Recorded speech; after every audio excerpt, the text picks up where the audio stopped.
اعوذ باللہ من الشیطان الرجیم بسم اللہ الرحمن الرحیم اللہم صلی علی سیدنا و مولانا محمد وعلی آل سیدنا و مولانا محمد وبارک وسلم وصلوا علیہ رب اشرح لی صدری ویسر لی امری واحلل عقدۃ من لسانی یفقہوا قولی۔ السلام علیکم ورحمۃ اللہ وبرکاتہ۔ جناب میری پہچان پروگرام کے ساتھ حاضر خدمت ہے، اور جس طرح کہ آپ جانتے ہیں الحمدللہ ہم رمضان سے قریب تر ہوتے جا رہے ہیں، تو ARYQTV نے یہ اہتمام کیا ہے کہ ہم بات کریں جناب، استقبال کریں، بات کیا بلکہ استقبال کریں اس ماہ مبارک کا کہ جس کا انتظار ہم پورے 11 ماہ کرتے ہیں کہ کب یہ مہینہ آئے گا اور کب ہم اس کا استقبال کریں گے اور اس ماہ مبارک میں داخل ہوں گے۔ تمام تر حمد و ثنا اس پاک پروردگار عالم کے لیے ہے کہ جو تمام کائنات کا خالق ہے، اور اس نے ہمیں نیکیوں کی بہاریں عطا فرمائی ہیں، نیکیاں کرنے کے مواقع عطا فرمائے ہیں، نیکیوں کے الگ الگ موسم عطا فرمائے ہیں اس پاک پروردگار عالم نے۔ اور اب جو موسم بہار نیکیوں کا آنے والا ہے وہ ہے ماہ رمضان المبارک۔ تو کیسے استقبال کریں، کیسے اہتمام کریں، کیسے تمام تر فیوز و برکات اور اس کے ثمرات حاصل کرنے کی کوشش کریں، آج ہم مزید اس پر کلام کریں گے۔ ایک حصہ ہم کر چکے ہیں اس تعلق سے، آج بھی اسی تعلق سے کلام کریں گے، کیونکہ یہ ماہ مبارک ایسا ہے کہ جس پر جتنی بات کی جائے، جتنا کلام کیا جائے، کتنے فیوز و برکات ہیں جن کو حاصل کیا جائے، تو آپ یقین جانیں کہ ایک پروگرام کیا، 2 پروگرام کیا، ہم تو پوری زندگی اس پر کلام کرنا چاہتے ہیں۔ اللہ ہمیں موقع دے، یہ سعادت دے پروردگار عالم۔ اور جس طرح سے ہم بار بار یہ دعا کر رہے ہیں نا کہ بس آنے ہی والا ہے، تو بس اللہ نصیب کر دے ہمیں یہ ماہ مبارک پروردگار، اور ہمیں اس طرح نصیب کرے کہ جب ہم اس میں داخل ہوں تو اس کا حق ادا کر سکیں، ہم غفلت والی زندگی نہ گزاریں۔ یہ ماہ مبارک غفلت میں بھی کہیں کہیں گزر جاتا ہے، جب آتا ہے نا تو طبیعت جوش والی ہوتی ہے پہلے عشرے میں، پھر اس کے بعد کہیں نہ کہیں ایسا ہوتا ہے کہ ہم پر کمزوری نہ غالب ہو جائے، پروردگار ایسا رمضان نہ عطا کر کے اس کا حق ادا نہ کر سکیں۔ تو یہ بھی دعا کریں ساتھ ساتھ۔ استقبال رمضان آج بھی ہمارا یہی عنوان ہے، اور اس خوبصورت عنوان پر ہمارے ساتھ جو گفتگو کے لیے شریک گفتگو مہمان شخصیات ہیں، جو میری پہچان کی جان ہے، ہماری پیاری سی مہمان ہیں ممتاز جاوید حاکمی صاحبہ۔ السلام علیکم ورحمۃ اللہ وبرکاتہ۔ وعلیکم السلام ورحمۃ اللہ ڈاکٹر صاحبہ خوش آمدید کہتے ہیں آپ کو، بہت شکریہ۔ اور ماشاءاللہ پہلے بھی بزم میں بہت خوبصورت گفتگو ہوئی استقبال رمضان کے تعلق سے، آپ آج بھی انشاءاللہ تعالیٰ اسی تعلق سے گفتگو کریں گے، اور بھرپور کوشش کریں گے اچھے طریقے سے اس ماہ مبارک میں داخل ہو سکیں اور تمام بہنوں کو راغب کر سکیں اس تعلق سے۔ جناب ان کے ساتھ موجود ہیں سعدیہ سعید صاحبہ، انہیں بھی ویلکم کرتے ہیں بہت ہی خوش دلی سے۔ السلام علیکم ورحمۃ اللہ وبرکاتہ۔ وعلیکم السلام ورحمۃ اللہ وبرکاتہ۔ سعدیہ استقبال رمضان کے تعلق سے بڑی اچھی گفتگو رہی گزشتہ بزم میں بھی ماشاءاللہ، آج بھی کوشش کریں گے اسی جوش و خروش سے، اسی ولولے سے ماہ مبارک کا استقبال کریں، گفتگو کریں، اور خاص طور پر آپا بہنوں کو، جو ہماری جو دیکھنے والی بچیاں ہیں، وہ کس طرح سے اس ماہ مبارک کو گزاریں۔ ہمیشہ کوشش ہوتی ہے، اور آپ کی جانب سے جب بات ہو جاتی ہے نا تو آپا وہ مہری ہو جاتی ہے ماشاءاللہ۔ تو اللہ کے فضل سے آپا ایک مرتبہ پھر الحمدللہ یہ ماہ مبارک کی آمد ہے، یہ مہینہ آنے والا ہے، ہمیں ملنے والا ہے۔ یہ وہ مہینہ ہے کہ ہم جسمانی اور روحانی بالغی کا اہتمام کرتے ہیں یکساں طور پر، دونوں ہی کے حوالے سے کیا کہیں گی آپ؟ شکریہ زینب۔ بسم اللہ الرحمن الرحیم۔ اللہ رب العزت نے ارشاد فرمایا یا ایھا الذین آمنوا کتب علیکم الصیام کما کتب علی الذین من قبلکم لعلکم تتقون، کہ اے ایمان والو تم پر روزے فرض کیے گئے ہیں جیسے تم سے پہلی امتوں پر فرض کیے گئے تھے، تاکہ تم میں تقوی آئے، تاکہ تم پرہیزگار ہو جاؤ۔ گویا ہمیں یہ پتہ چلتا ہے کہ روزہ صرف بھوک اور پیاس کا نام نہیں، صرف نفسانی خواہشات سے رک جانے کا نام نہیں، بلکہ یہ ایک سپرٹ ہے، ایک زندگی گزارنے کا مقصد ہے۔ اس ماہ مبارک کا اثر روحانی بالغی ہمیں یوں عطا ہو کہ ہم میں تقوی آ جائے، پرہیزگاری آ جائے۔ اور تقوی کی ڈیفینیشن کیا بتائی صحابہ نے کہ جب آپ کسی کیچڑ سے گزریں گے تو آپ کیسے گزریں گے؟ آپ اپنا دامن اٹھا لیں گے۔ اور ایک اور انداز سے یوں کہ خاردار جھاڑیوں کے پاس سے گزریں گے تو کیسے گزریں گے؟ آپ اپنے دامن کو بچائیں گے کہ الجھ کر وہ پھٹ نہ جائے۔ تو علماء کہتے ہیں کہ یہ دنیا یہ بھی اسی طرح حرص و لالچ کی خاردار جھاڑیوں سے بھری ہوئی ہے، خواہشوں اور تمناؤں کی خاردار جھاڑیاں ہیں، اسی طرح انتشار، بے فکری اور کمفرٹ زون میں رہنے کی ایک خاردار جھاڑیاں ہیں جس سے ہم باہر نکلنے کو تیار نہیں ہوتے، ہم کوئی تکلیف اٹھانے کو تیار نہیں ہوتے.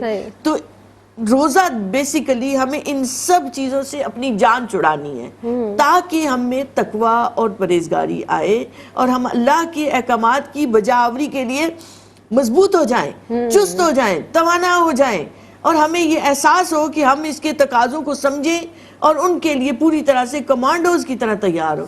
اور اللہ نے ایک بڑا عبادات میں ایک توازن دیا ہے، ایک حسن دیا ہے.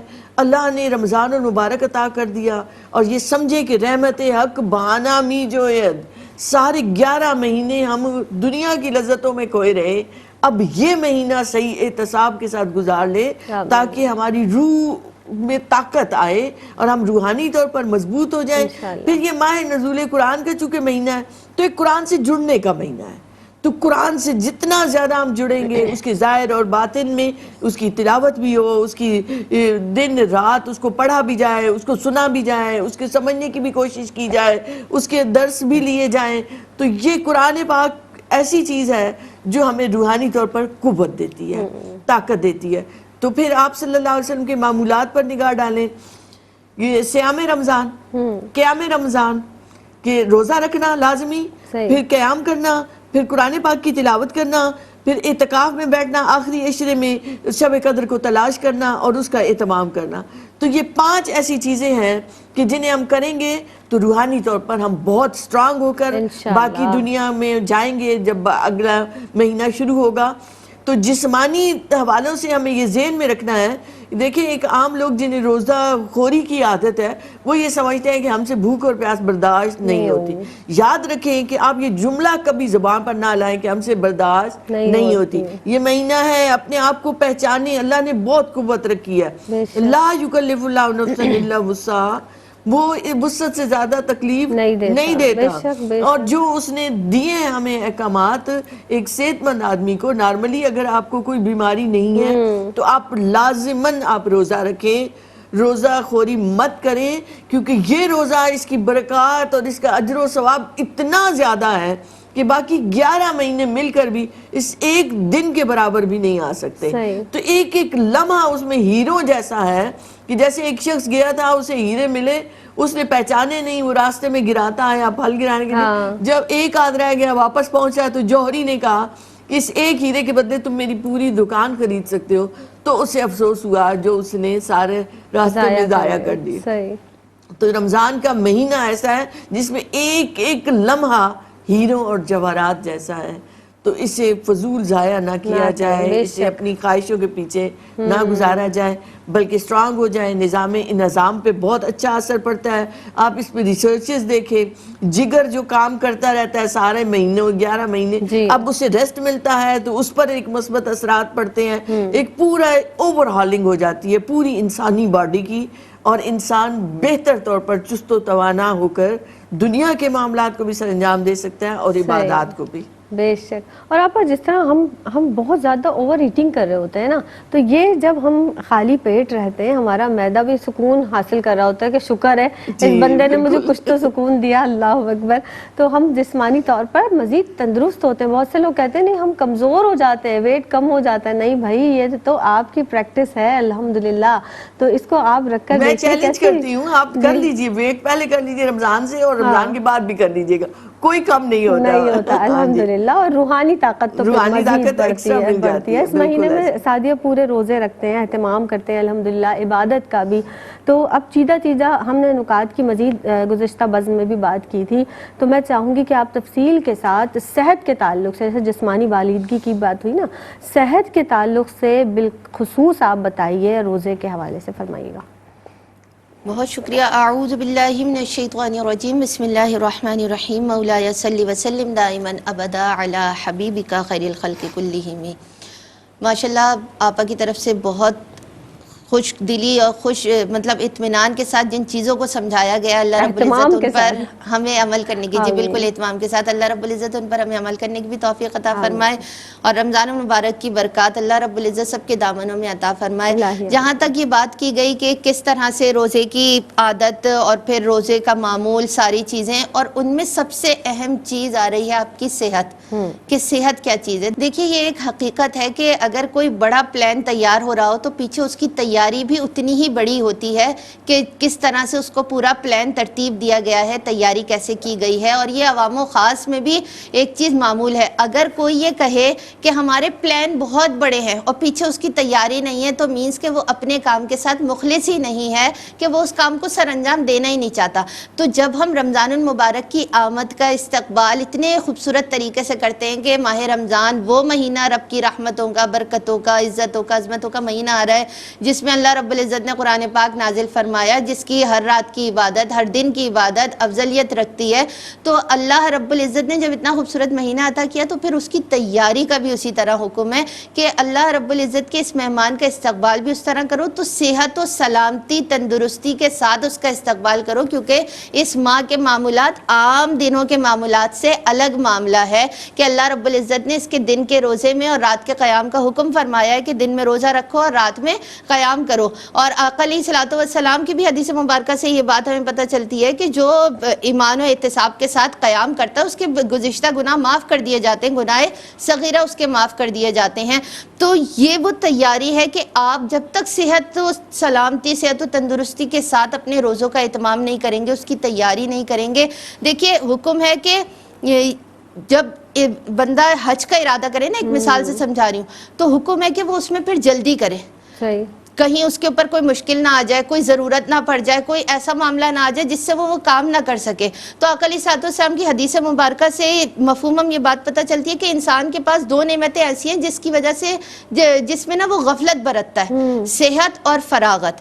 اب یہ نہیں ہے کہ یہ جو دونوں نعمتیں کسی کے پاس بیک وقت ہو، اگر وہ صحت و سلامتی والا ہے تو پھر وہ فارغ نہیں ہے، وہ سرگرمیوں میں لگا ہوا ہے، وہ معاش وغیرہ میں لگا ہوا ہے، اور اگر وہ فارغ ہے تو مینس کہ کیا پتہ وہ صحت و سلامتی کے ساتھ نہ ہو۔ تو جب صحت و سلامتی عطا ہو گئی، صحت والی بات ماشاءاللہ آپ کی اتنی اہم ہے، وقفہ لے لوں، اس کے بعد انشاءاللہ اس کو کنٹینیو کر لیں گے۔ السلام علیکم ورحمۃ اللہ وبرکاتہ۔ السلام علیکم ورحمۃ اللہ وبرکاتہ۔ جناب میری پہچان میں ایک مرتبہ پھر آپ سب کا خیر مقدم ہے۔ استقبال رمضان کے تعلق سے بات کی جا رہی ہے، اور جناب عالی صحت ہے تو سب کچھ ہے، صحت کے تعلق سے سعدیہ کلام کر رہی تھی، کنٹینیو کرتے ہیں۔ جی سعدیہ۔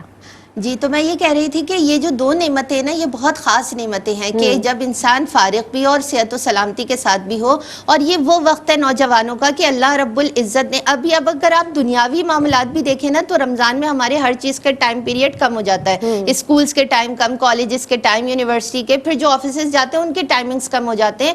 تو یہ گولڈن چانس مل رہا ہوتا ہے کہ آپ اپنے وقت کو بچا کر، اپنی چیزوں کو سنبھال کر اور اپنی صحت پر دھیان دیتے ہوئے ان معاملات کو انجام دیں۔ اور پھر یہ دیکھیں کہ یہ جو سحری کا افطاری کا اہتمام ہے، ہمارے یہاں اکثر یہ ہوتا ہے کہ لوگ سحری پر توجہ نہیں دیتے کہ سحری کر لیں گے کچھ نہیں ہوتا، یا اٹھنا نہیں پسند کرتے۔ آقا علیہ الصلوۃ والسلام کی سنت ہے سحری کیجئے، ایک توانائی رہتی ہے آپ کے اندر، پانی پیجئے، کیونکہ جب آپ انٹیک نہیں کرتے ہیں، کیونکہ پورا دن آپ پانی نہیں پی رہے ہوتے، وہ توانائی مل رہی ہوتی ہے۔ اور ہمارے یہاں اکثر لوگ افطار میں یہ کرتے ہیں کہ اتنا پانی پی لیتے ہیں یا پھر ایسی چیزوں کو کھا لیتے ہیں کہ وہ پریشان ہوتے ہیں۔ تو ایک توازن رکھیں تو صحت آپ کی برقرار رہے گی، اور پھر آپ تھوڑا کھا کے نماز ادا کیجئے، اس کے بعد تھوڑا تناول کیجئے، پھر تراویح کے ساتھ جیسے جیسے آپ وہ ایکٹ کرتے ہیں آپ کی وہ چیزیں نظام آپ کا خوبصورت ہوتا چلا جاتا ہے، اچھا ہوتا چلا جاتا ہے، تو آپ کو تکلیف نہیں ہوتی۔ اور پھر وہی سحری کا حکم کہ آپ نے پھر پوری رات جاگ کر نہیں گزارنا کہ آپ کا سحری کے وقت پہ طبیعت آپ کی خراب ہو رہی ہو۔ اکثر لوگ جاگتے ہوں پھر کہتے ہیں ہم سے سحری نہیں کی جا رہی۔ تو کوشش کریے کہ ان سارے معاملات کو جب آپ ترتیب میں رکھیں گے تو اللہ رب العزت سے دعا کریں صحت و سلامتی کی،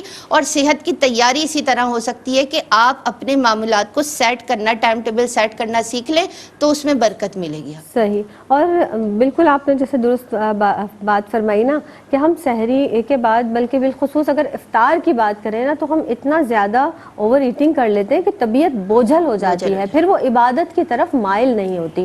اب آپ سے یہ ضرور پوچھنا چاہوں گی کہ اب ہماری سوسائٹی میں آپ کا کچھ انداز ہی ایسے ہو گئے، کچھ طریقے، یا کچھ ہم کہتے ہیں کہ بہت زیادہ ہی شاید اہتمام خواتین کر لیتی ہیں اور گھریلو کام کاج میں بھی اضافہ ہو جاتا ہے۔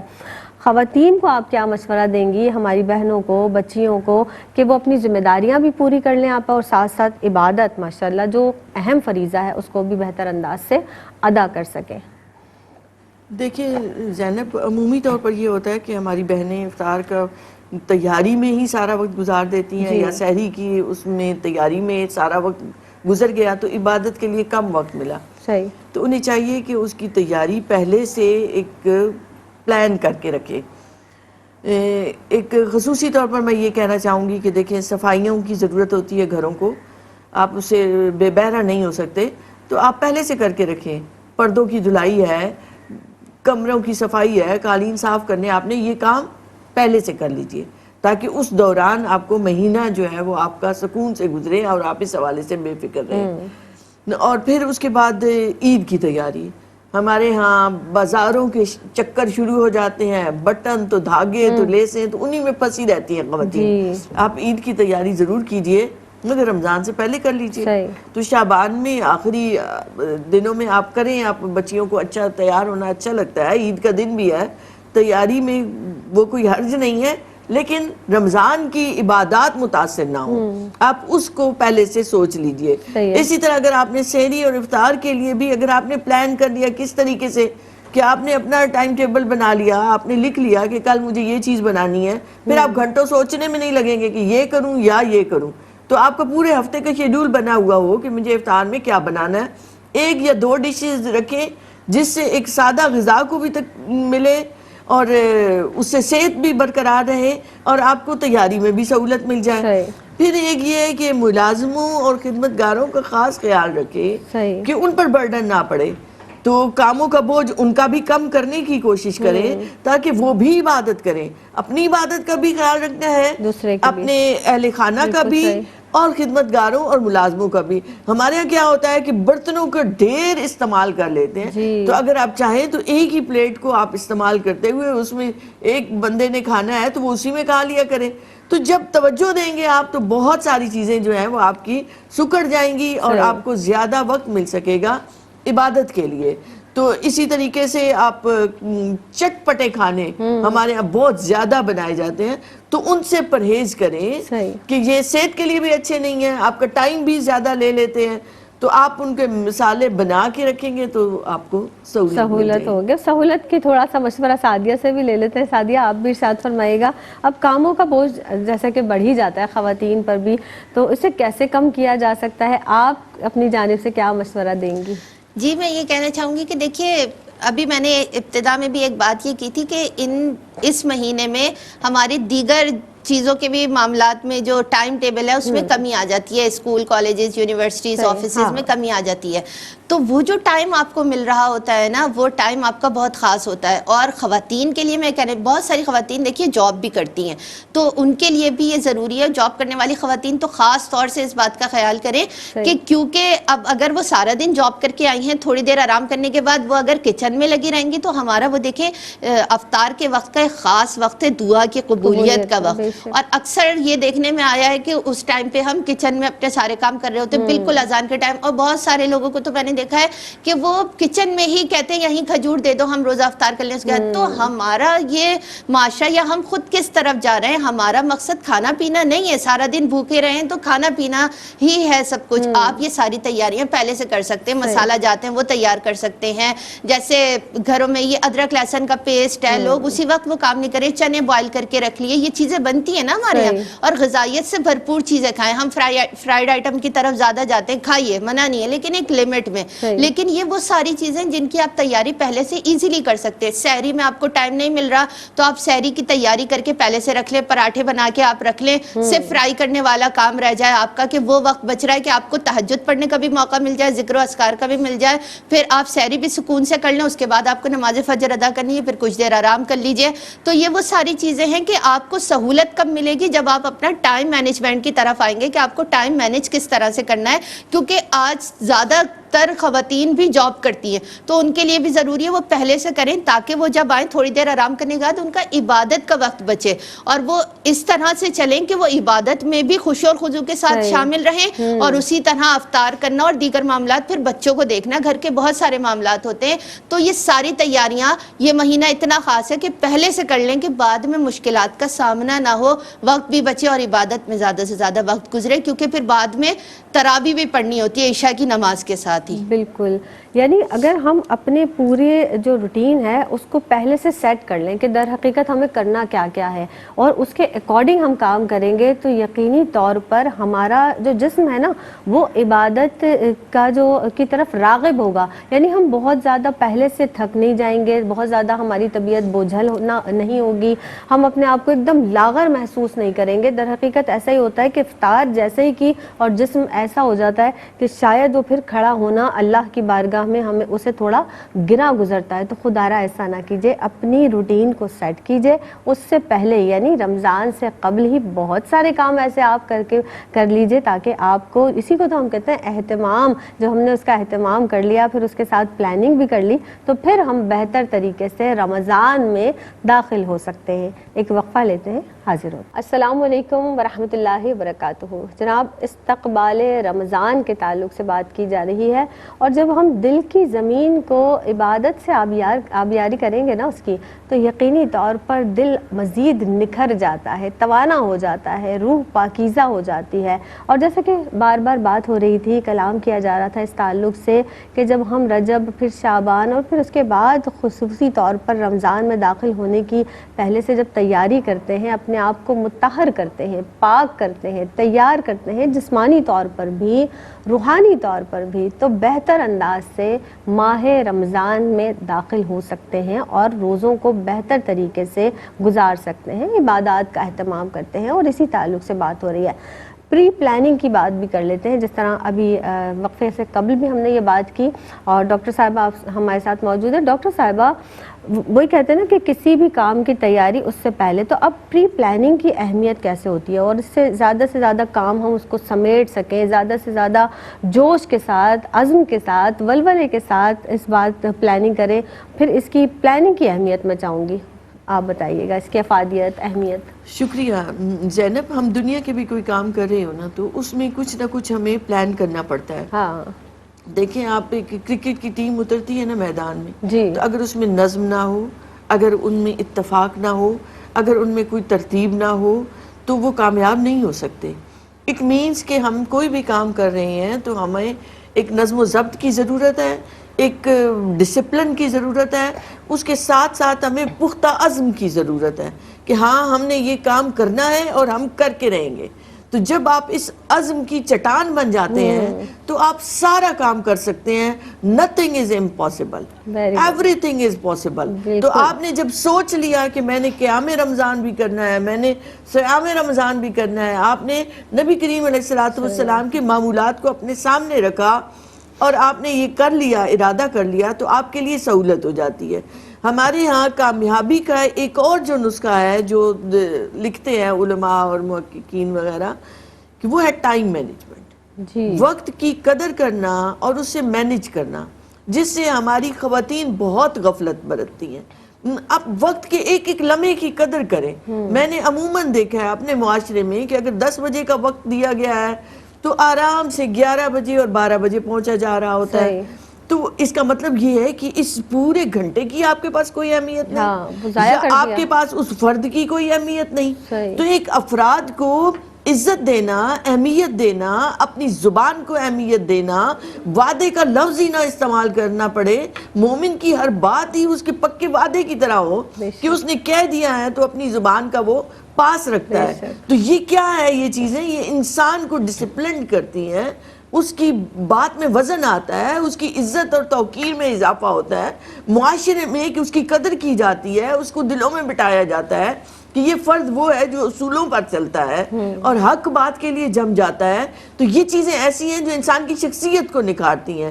لین دین میں کھرا پن آئے، آپ نے کسی سے لیے ہیں پیسے تو آپ آئیں بائیں شائن نہ کریں، آپ نے قرض لیا ہے تو قرض لازمی آپ ادا کریں، کسی کی کوئی چیز آئی ہے گھر میں وہ یوں امانت کی طرح ہے، اسے چھپائے نہیں، خیانت مت کریں۔ تو یہ وہ چیزیں ہیں جو بہت پازیٹیو رہتی ہیں انسان کی شخصیت کے لیے، اس کو بنانے کے لیے۔ دیکھیں میں اسے ایک اور انداز سے دیکھوں تو تخلقوا باخلاق اللہ، نبی کریم علیہ السلام کا حدیث مبارکہ ہے، قول مبارکہ ہے کہ اپنے آپ کو رنگ لو اخلاق الہیہ سے، سبحان اللہ، قرآن مجید میں اللہ کا رنگ۔ تو یہ جو رمضان المبارک ہے نا، یہ صفات الہیہ بندے کے اندر پیدا ہوتی ہیں اگر وہ احتساب کے ساتھ، صحیح ایمان کے ساتھ وہ پورا رمضان گزار لیتا ہے تو اس کے لیے ضرورت یہ ہے کہ ہم عزم کے ساتھ اس ماہ مبارک میں ایسے اتریں کہ ہم اس کے ایک ایک لمحے سے برکتیں سمیٹ سکیں۔ بالکل ایسے۔ اور اگر ہم بنجر زمین کی طرح رہے، ہم نے عبادتیں بھی بس سر سے اتارنے کے لیے کی، ہمارے اندر وہ ہے ہی نہیں کہ ہم اس سے وہ تقویٰ لے سکیں، اپنے سیرت و کردار کو بہتر بنا سکیں، ٹائم کو مینج کریں۔ ہمارے لیے آسان ہو گیا ہے تہجد پڑھنا، ہمارے لیے آسان ہو گیا ہے افطار کے وقت دعائیں کر کے اسے قبول کروانا، ہمارے لیے آسان ہو گیا ہے نفس کا تزکیہ کرنا، نفس کو بے جا خواہشوں سے روک لینا، ضبط نفس کی ہمیں عادت ہو گئی ہے، شکر کی عادت ہو گئی ہے، اس کی عبادت اور بندگی کی ہمیں عادت ہو گئی ہے۔ تو جب یہ عادتیں واقعی اس دل پر اثرات ڈال رہی ہیں تو ہم کتنے ہی غافل لوگ ہیں اگر ہم ان اثرات کو نہ لیں، اپنے آپ کو نہ بدلیں۔ تو یہ بدلنے کا دن ہے کہ اپنے آپ کو چینج کرو، اپنی زندگی پر، اپنی کوتاہیوں پر نظر ڈالو، گناہ صغیرہ کبیرہ چھوڑ دو، حلال کھاؤ، حرام کی طرف مت جاؤ۔ عبادتوں کا اثر نہیں آتا جب حرام ایک لقمہ بھی انسان لیتا ہے تو آپ دیکھیں دودھ کا بھرا ہوا دیگچہ ہوگا، اس میں پیشاب کے قطرے گر جائے تو کوئی استعمال نہیں کرے گا، وہ ضائع ہو گیا۔ تو بعینہ ہی اگر حرام کا ایک لقمہ بھی لیں گے تو آپ کی عبادتوں کا نور آپ کو نہیں ملے گا۔ تو حلال کھائیں، زبان پر قابو پائیں، ہاتھ پر گرفت رکھیں، اپنی سوچوں کو اپنے قابو میں لائیں، تو اپنے آپ کو ڈسپلن کریں۔ تو یہ ہے اس کے لیے پختہ عزم اور پری پلاننگ، ٹائم کو مینج کرنا، ٹائم ٹیبل بنانا، اپنا ہر روز کا لازم ہے کہ میں نے قرآن پاک کے اتنے حصے کی تلاوت کرنی ہے، اتنا حصہ سمجھنا ہے، میں نے دین کی طرف دھیان دینا ہے، تفکر سے کام لیں۔ اللہ پاک بار بار قرآن مجید میں فرماتا ہے تم کیوں نہیں سوچتے ہو، تم کیوں نہیں غور و فکر کرتے ہو؟ تو ایک ٹائم رکھ لیں، 5 منٹ 10 منٹ تھوڑی دیر کو سوچیں رب نے کتنی نعمتیں عطا کی ہیں، رب نے مجھے کیوں بنایا ہے، رب نے کائنات کیسے بنائی ہے، سبحان اللہ سبحان اللہ۔ تو یہ اتنا آسان سی عبادت ہے۔ پھر آپ دیکھیں تو روزہ ایک ایسی عبادت ہے جس میں معمولات پر کوئی فرق نہیں پڑتا۔ آپ نماز پڑھتے ہیں نا تو آپ کے لیے بولنا منع ہو گیا، آپ کے لیے ہنسنا منع ہو گیا، لیکن روزہ ایسی عبادت ہے جس میں صنعت و حرفت بھی چل رہی ہے، تجارت بھی چل رہی ہے، تعلیم و تعلم بھی چل رہا ہے، کسی عبادت پر کوئی اثر نہیں ہو رہا، کسی کام پر کوئی اثر نہیں ہو رہا، اور عبادت ساتھ ساتھ ہو رہی ہے، بندگی ساتھ ساتھ ہو رہی ہے۔ گویا ایک خاموش عبادت ہے کہ بندے کا تعلق جوڑ رہی ہے اللہ سے، نورانی کرنٹ آ رہا ہے اس کے اندر، تو وہ ایک نورانی وجود بنتا چلا جا رہا ہے، ساتھ دنیا کے بھی کام ہو رہے ہیں، ہاتھ کار ول دل یار ول۔ سبحان اللہ، بہت ہی تفصیل کے ساتھ آپ نے ایسے زیادہ مینجمنٹ کے ٹائم لے لیا میں نے۔ نہیں الحمدللہ، آپ جب بھی کلام کرتی ہیں ماشاءاللہ ہمارے لیے نفع بخش ہوتا ہے، نافع ہوتا ہے، اللہ زندگی صحت دے آپ کو۔ لیکن در حقیقت آپا واقعی ہم یہ سب جب کلام کرتے ہیں دل چاہتا ہے کہ بس ایک ایک لفظ جو دل میں اتر رہا ہے اس کے بعد عملی تفسیر بھی تو نظر آئے نا کہیں، رمضان ہی میں نہیں بلکہ رمضان کے بعد بھی اپنی زندگیوں کو اسی طرح سے بدلیں۔ جب ہم دیکھتے ہیں نا کہ رمضان میں ہم چیزیں رکھی ہیں، حلال سے بچ رہے ہیں اللہ کے لیے، تو رمضان کے بعد حرام سے بھی اسی پروردگار عالم کے لیے بچیں کہ اسی نے تو منع کیا، اسی نے تو روکا ہے، اسی نے تو ہمیں ان تمام چیزوں سے دور رہنے کے لیے فرمایا ہے یا حکم دیا ہے، تو اس سے بچیں، ہر اس بات سے کہ جس سے اللہ رب العزت نے ہمیں روکا ہے اس سے رکیں، اور جس کی طرف ہمیں جانا ہے اللہ رب العزت کی رضا کے لیے تو وہاں بالکل ہمیں اس کام کو کرنا ہے، اس کو ادا کرنا، بلکہ خوش اسلوبی سے بہترین طریقے سے اسے ادا کرنا ہے۔ سعدیہ آپ کی جانب بڑھوں گی۔ اب خواتین کا جو ہم سمجھتے ہیں اور ہم بہت سارے ایسے پروگرام کرتے ہیں کہ خواتین کا اہم رول ہے پوری زندگی گزارنے کے حوالے سے۔ اب خواتین خود بھی روزہ رکھتی ہیں گھر میں، اپنے بچوں کو، نئی نسل کو کیسے ترغیب بھی دیں کہ وہ بھی اسی طرف راغب ہوں، بہتر انداز سے روزے رکھیں، دل جمعی کے ساتھ روزہ رکھیں، فرمائیے گا۔ بسم اللہ الرحمن الرحیم۔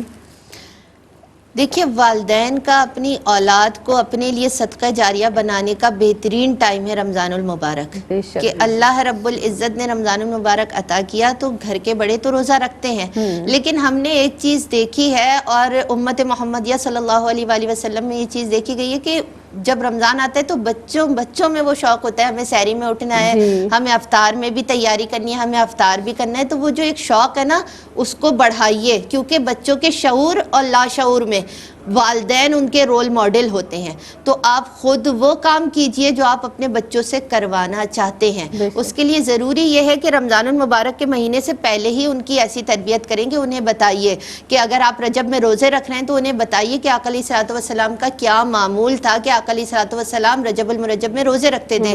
پھر رمضان المبارک کا چاند دیکھیں تو اپنے ساتھ انہیں چاند دکھائیے اور پھر دعا بھی پڑھیے کہ آقا علیہ الصلوۃ والسلام نے فرمایا رمضان المبارک کا چاند خیر و برکت ہے، خیر و برکت ہے، آقا علیہ الصلوۃ والسلام نے فرمایا۔ اور پھر دعا بچوں کو یاد کروائیے کہ اللہم اہلہ علینا بالیمن والایمان والسلامۃ والاسلام والتوفیق لما تحب وترضى ربی وربک اللہ۔ بچوں کو یہ دعا خود بھی پڑھیے، انہیں بھی پڑھائیے تاکہ انہیں پتہ ہو، رمضان المبارک کے چاند دیکھنے کا اہتمام کیجیے، اور پھر اس کے بعد آپ انہیں روزہ رکھنے کی ترغیب دیں تو اس کے ساتھ معمولات کو سمجھائیں کہ بیٹا پورا دن بھوکا پیاسا رہنے اور افطار کے وقت کھانا کھا لینے کا نام روزہ نہیں ہے۔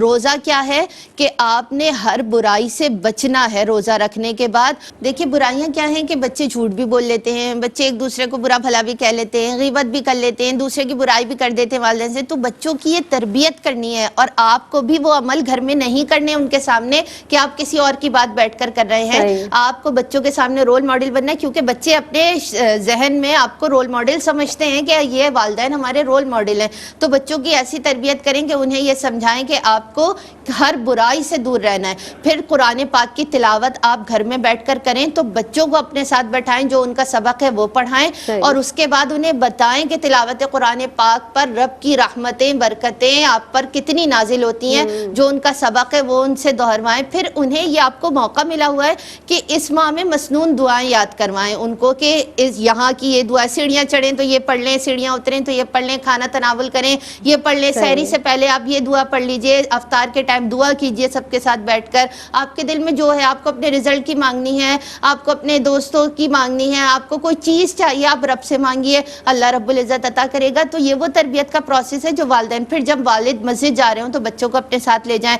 ہاں اگر تراویح کی عمر، کیونکہ ان کی روزہ رکھنے کی اگر عمر نہیں ہے لیکن وہ چاہتے ہیں تو ان کی حوصلہ افزائی کیجیے، اور حوصلہ افزائی کرتے ہوئے ان کو روزہ بھی رکھوائیے۔ پھر یہ ہے کہ وہ تراویح بے شک اپنی والدہ کے ساتھ گھر میں پڑھیں، تو والدین کی ذمہ داری یہ خاص بنتی ہے کہ وہ اپنے معاملات کو اس طرح ترتیب دیں کہ ان کے بچے ان کے ساتھ ساتھ شامل رہیں، کیونکہ یہی بچے کل قیامت کے دن بھی آپ کے لیے صدقہ جاریہ ہیں، قبر میں بھی صدقہ جاریہ ہیں، دنیا میں بھی آپ کے لیے صدقہ جاریہ ہیں، کیونکہ جب آپ انہیں اچھے اعمال سکھائیں گے تو آپ کے جانے کے بعد بھی وہ یہاں رہتے ہوئے وہی اچھا عمل کریں گے اور زندگی میں بھی کریں گے، تو والدین کے لیے سرخروہی کا سامان ہے۔ تو اس لیے کوشش کریں کہ آپ ان کی اتنی خوبصورت تربیت کریں کہ آپ نے ہر وہ عمل کیا کہ بچے آپ کو دیکھ کر رہے ہیں، ہر تربیت کے پروسیس کو۔ اور پھر یہ تو وہ چیزیں ہیں جو آپ نے ان کو عبادات سکھائیں، اور پھر دوسرا عبادت کا مرحلہ یہ ہے کہ آپ ان کے ہاتھ سے لوگوں کو دلوائیں، چھوٹے بچوں کو دلوائیں جو بھوکے ہیں، ان کو کپڑے تقسیم کروائیں، جو بھی آپ کی استطاعت ہے آپ ان کو کچھ کھانے کے لیے پیش کر دیں۔ بچے آپ کے ساتھ جا رہے ہیں، آپ نے کھجور دلوا دی ان کے ہاتھ سے، آپ نے پانی کی بوٹل دلوا دی،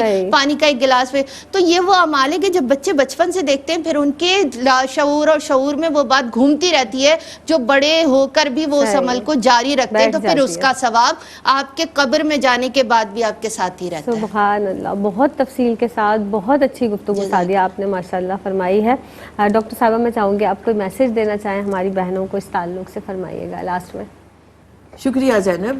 دیکھیے زینب، جب ہم اتنی عبادات کر رہے ہوتے ہیں تو آپ سب اہل ایمان مستجاب الدعوات، یعنی دعائیں قبول ہو رہی ہیں، آپ جو زبان سے نکال رہے ہیں، اجیب دعوت الداعی، میں جواب دیتا ہوں جب مجھے پکارنے والا پکارتا ہے۔ تو جب ایسے میں اب آپ دعا کر رہے ہیں افطار کے وقت، سحری کے وقت، تو آپ عالم اسلام کو یاد رکھیں، مظلوم مسلمانوں کو یاد رکھیں، محروموں کو یاد رکھیں، آپ عدل کا، قرآن کا نظام مانگیں اللہ سے، آپ اپنے ملک کی خوشحالی کی دعا مانگیں، مستحکم ہونے کی دعا مانگیں، پھر اس کے بعد اپنی ذاتی دعاؤں کو لے آئیں.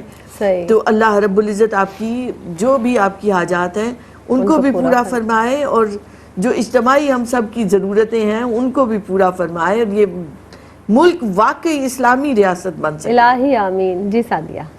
بس میں دعائیہ کلمات یہی کہنا چاہوں گی کہ اللہ رب العزت نے ہم سب کو یہ مہینہ عطا کیا. اللہ رب العزت ہمیں اس کا استقبال اسی طرح سے کرنے کی توفیق عطا فرمائے کہ جیسا اس کا حکم ہے، اور پھر رب العزت سے دعا ہے کہ اس ماہ کی عظمتوں کو سمجھنے کی اور اس میں عبادتیں کرنے کی اور لوگوں کا خیال رکھنے کی ہم سب کو توفیق عطا فرمائے. ماشاءاللہ سبحان اللہ. آپ نے اتنی خوبصورت گفتگو آپ کی جانب سے بھی رہی. سعدیہ الحمدللہ آپ کی جانب سے بھی اتنی خوبصورت گفتگو. بس یہی بات ہے نا، جس طرح ہم اہتمام کر رہے ہیں، استقبال کر رہے ہیں ماہ رمضان المبارک کا، تو دونوں ہی نے بہت بہترین انداز سے الحمدللہ استقبال کیا. جزاک اللہ خیر. آخر میں بس اتنا ہی کہنا چاہوں گی کہ جب ہم استقبال کر رہے ہیں اس ماہ مبارک کا، تو پروردگار عالم ہمیں صحت کے ساتھ، سلامتی کے ساتھ ایک تو ہمیں اس ماہ مبارک میں داخل فرمائے، پھر اس کا بہترین حق ادا کرنے کی توفیق عطا فرمائے. اور پروردگار عالم جس طرح سے ہم نے بات کی نا کہ ہم اپنے علاوہ اپنے ملک کے لیے بھی، تمام اہل ایمان کے لیے، تمام مسلمانوں کے لیے، تمام لوگوں کے لیے، ہر ایک فرد جو پریشان حال ہے، اللہ رب العزت اس کی پریشانیوں کو دور فرمائے اور ہمیں بہترین انداز سے اس ماہ مبارک کو گزارنے کی توفیق عطا فرمائے. اپنی میزبان سیدہ زینب کو دیجیے گا اجازت. السلام علیکم ورحمۃ اللہ وبرکاتہ.